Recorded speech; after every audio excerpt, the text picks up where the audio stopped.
Hi everybody! Today I'm going to talk about Slowpoke, a system that predicts the effect of a hypothetical optimization on end-to-end throughput for microservice applications.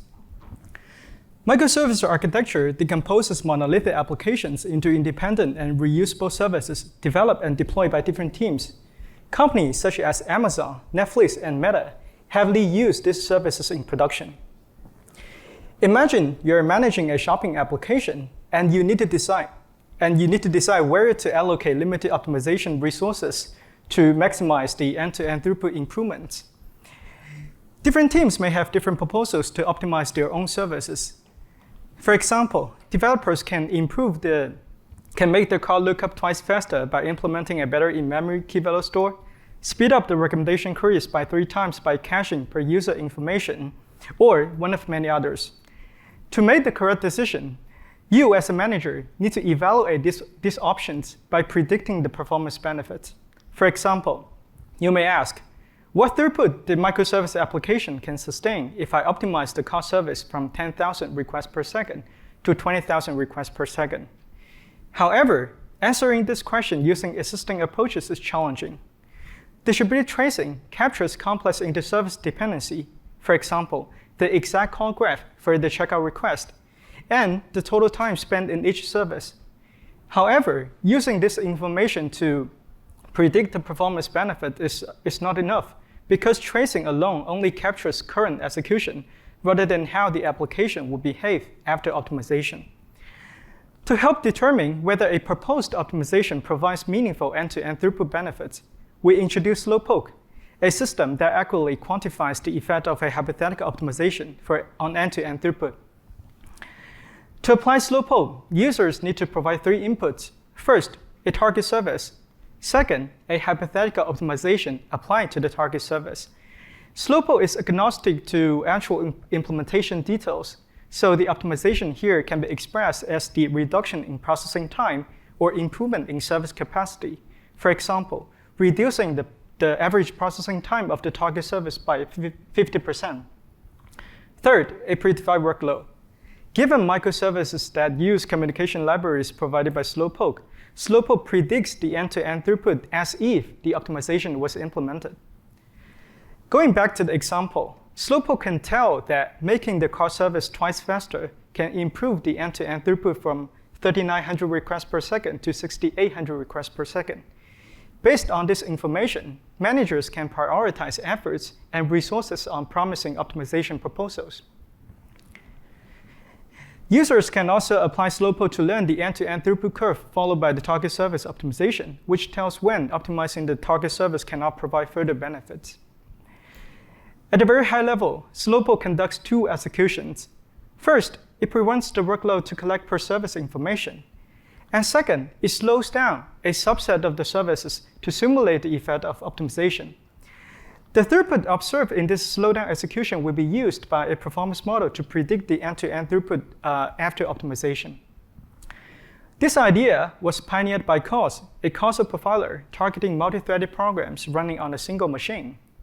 Instead of directly optimizing function f, COS simulates the effect of optimization by slowing down all other concurrent execution threads.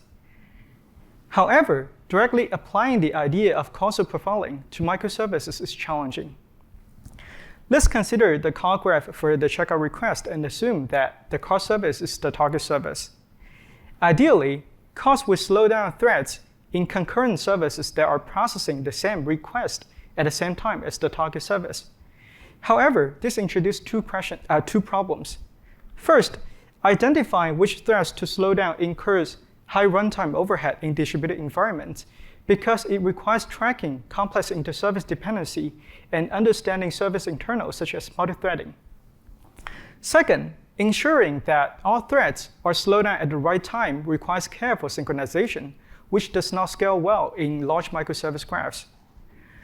To solve all these challenges, we introduce, instead of only looking at the concurrent execution, Slowpoke slows down all non-target services with a lightweight distributed slowdown coordination mechanism. Now let's take a look at a simplified example with 3 single-threaded services to understand why slowing down all non-target services works at first place. In this execution, service A accepts the user request, processes it for 1 time unit, and then calls service B, which processes for 3 time unit and then calls service C. When the whole application is saturated, the throughput will be dominated by service B, which has the longest processing time. Assuming we would like to optimize service B by reducing its processing time by 2 time units, the optimized execution will be bottlenecked by service C. Now, instead of directly optimizing service B, which takes time and effort, Slowpoke slows down all other services by the same 2 time units, which is different from only slowing down concurrent execution for the same request in calls. The key intuition of the model is what we call bottleneck equivalence, that the slowdown execution will be bottlenecked by the same service as the optimized execution, so that we can establish a mathematical model to infer the throughput after optimization only based on the slowdown execution. But the question is, how do we ensure that this bottleneck equivalence exists deterministically and generalized to more complex and realistic scenarios? Slowpoke formulates this bottleneck equivalence using linear programming. In this model, each execution is represented as a linear program that maximizes the end-to-end throughput with a set of constraints for all services. Each constraint ensures that the total usage of a particular resource in the service cannot exceed its available capacity. For example, the total CPU usage of a service cannot exceed its available CPU quota. These 2 linear programs are constraint equivalent, meaning that they have the same constraint that determines the solution. In other words, the constraint corresponding to the bottleneck service will be tied in these 2 linear programs. This model generalized to more complex and realistic scenarios such as multi-threaded services, dynamic call graphs, and different kinds of bottleneck, because all this behavior can be captured in this set of constraints. To effectively slow down the service, Slowpoke uses signal to pause the entire service process group. Ideally, Slowpoke would pause the service for every incoming request. However, this introduces high runtime overhead when the request rate is high. To make slowdown more practical, Slowpoke slows down the service upon receiving a predefined number of requests, for example, for every 2 incoming requests. However, given the complex inter-service dependency, this naive batching can introduce idle time in downstream services when waiting for the upstream slowdown. To solve this problem, Slowpoke coordinates slowdown across the entire microservice graph using the following mechanism. When the target service receives 2 incoming requests, it triggers the slowdown by notifying its neighboring services. Upon receiving this notification, each service further propagates these messages to their neighbors, similar to a gossip protocol, which avoids the overhead of a centralized coordination. And then each service will be paused based on how many requests it has received so far.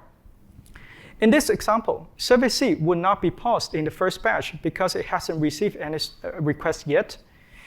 It will be slowed down starting from the second batch. This coordination is not strictly synchronized, but it ensures that over a longer execution period, the slowest service can be properly saturated.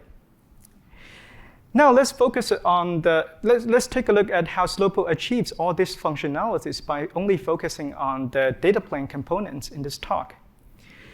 In a common microservice deployment, each service runs in a pod managed by Kubernetes and communicates with each other through layer 7 protocols such as HTTP or gRPC. Slowpoke first introduces lightweight instrumentation to these communication libraries to monitor incoming traffic and track how many slowdowns are batched.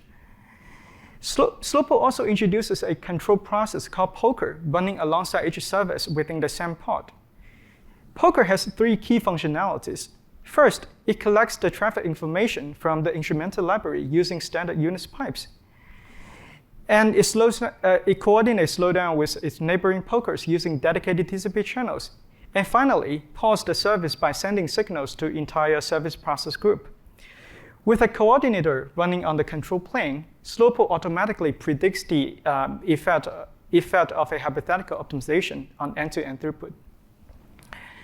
Now let's take a look at how Slowpoke performs in practice. The evaluation focuses on one key question: how accurate Slowpoke throughput prediction is. In the evaluation, we use 4 applications from desktop benchmarks and the Google demo application. We also introduced 108 synthetic applications to evaluate Slowpoke across a diverse range of microservice characteristics. All these synthetic applications come from 9 topologies. For example, a dynamic call graph where the root service only calls one of the downstream services in 20% of the request, simulating calls to database when cache miss happens. We also introduced 3 variations into each topology, including communication protocols, request concurrency, and the target service position. The error is calculated as the relative difference between prediction and ground truth. A negative error represents underestimation. Let's first take a look at the prediction results for 4 applications. The x-axis here represents the optimization percentage by removing the artificial spinning time in the target service, where 50% means that the total average processing time of the target service is reduced by 50%. The y-axis here is the raw end-to-end throughput. Blue curves represent the prediction results by Slowpoke following this optimization percentage. What's the reality? The black curves here represent the ground truth, which is the actual throughput after optimization. We can see that the prediction aligns with the ground truth, and the actual root mean square error across all experiments is 2.1%. In general, Slowpoke can accurately predicts the throughput after optimization, whether optimizing the target service provides meaningful benefits or not. For synthetic applications with 1,080 experiments in total, we group all the data points into different characteristics represented in the x-axis, including the topology, the communication protocols, and whether the target service is an existing bottleneck. The y-axis is the raw error percentage. Slowpoke does not introduce any difference in accuracy across different microservice characteristics, and the actual root mean square error across all experiments is 1.9%. We cover more results in the paper, including realistic scaling, mutex-induced bottlenecks, large-scale deployment, and a set of micro-benchmarks to evaluate the effectiveness of the slowdown coordination. To summarize, in this talk, we introduced Slowpoke, the first system that simulates, predicts the effect of a hypothetical optimization on end-to-end throughput for microservice applications. It introduces a novel performance model that formulates bottleneck equivalence using linear programming, and a lightweight distributed slowdown coordination mechanism. Slowpoke is open sourced. Feel free to check it out and provide any feedback. I'm happy to take any questions. Thank you.